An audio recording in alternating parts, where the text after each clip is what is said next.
Day second without my सासू mom. और mummy कहाँ गई हैं ये मैंने आपको यूट्यूब के फुल व्लॉग में बता रखा है, जिसने नहीं देखा है वहाँ पे जाके देख सकते हैं। और सुबह के अपने ना रूटीन वर्क थोड़े बहुत झाड़ू पोछा करने के बाद मैंने कर लिया था अपने थोड़ा सा पानी गर्म शहद डाल के, बिकॉज पिछले 2 दिन से ना मेरे गले में बहुत ज़्यादा दर्द हो रहा था। इनफैक्ट मैं खाना तक नहीं खा पा रही थी, इतना ज़्यादा दर्द हो रहा था, आई डोंट नो वाई। उसके बाद मेरे जितने भी थोड़े बहुत काम थे झाड़ू पोछा वो मेरा हो चुका था, और मेरे गले में तो दर्द हो ही रहा था, साथ साथ पता नहीं क्यों मेरी पीछे गर्दन में मेरा इतना ज़्यादा दर्द हो रहा था। और आज सुबह तो कुछ ज़्यादा ही हो रहा था, मैं गर्दन ना आगे पीछे भी नहीं कर पा रही थी।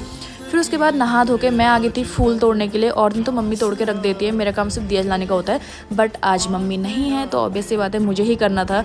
दिया वगैरह जला के उसके बाद ना पिछले मतलब कल जो थी बारिश थी सुबह से ही पूरे दिन, शाम के टाइम पे हल्की सी धूप आई थी, बट जो कपड़े थे ना मैंने जो कल धोए थे वो हल्के फुल्के में नमी थी।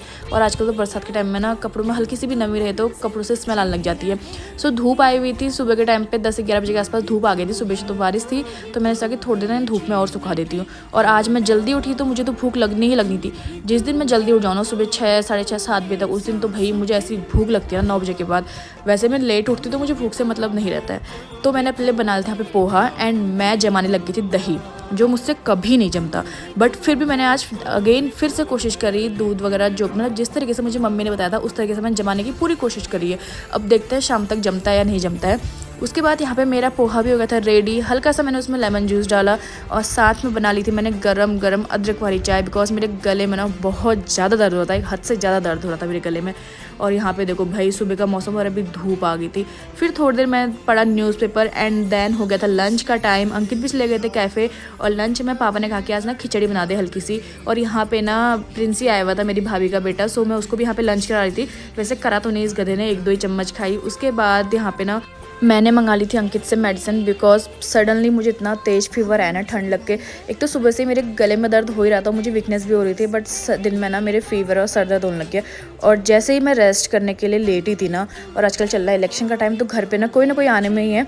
और जैसे ही दोबारा से लेटी, मेरी मम्मी को लगी कि बारिश होने वाली है, कपड़े उठा लेना बाहर से। और जैसे ही कपड़े उठाए इतनी तेज़ बारिश आई है ना, और जब तक का बारिश नहीं थी तो ये लड़का ना मेरे साथ बैठा हुआ था मेरे रूम में। और जैसे ही बारिश स्टार्ट हुई इसको घर की याद आने लगी, इसको भीग के घर जाना था। और तब तक का ना मलय भी आ गया था, तो मैंने अंकित से बोला कि इसको आप बाहर गेट तक छोड़ के आ जाओ, क्योंकि बारिश के चक्कर से ना आजकल रास्ता बहुत गंदा और फिसलने वाला हो रहा है। और शाम के टाइम पे अगेन इतनी तेज़ धूप और इतनी चटक धूप आई ना, शाम को थोड़ी देर उठने के बाद मैंने कर ली बाहर पे वॉक, बिकॉज मेरे सर में बहुत तेज़ दर्द हो रहा था, इसलिए मैं थोड़ी देर बाहर आ गई थी। और ये अगेन शाम को फिर से आ गया था। और जैसा कि मैंने पहले ही कहा था कि मुझसे ना दही जमता नहीं है, वैसे ही हुआ, दूध ख़राब हो गया, दही नहीं जमा। एंड शाम के टाइम पे मैंने बना ली थी अपने लिए चाय विद बिस्किट, और चेंज करके मैंने करी शाम की पूजा। सो मिलते हैं आपसे कल।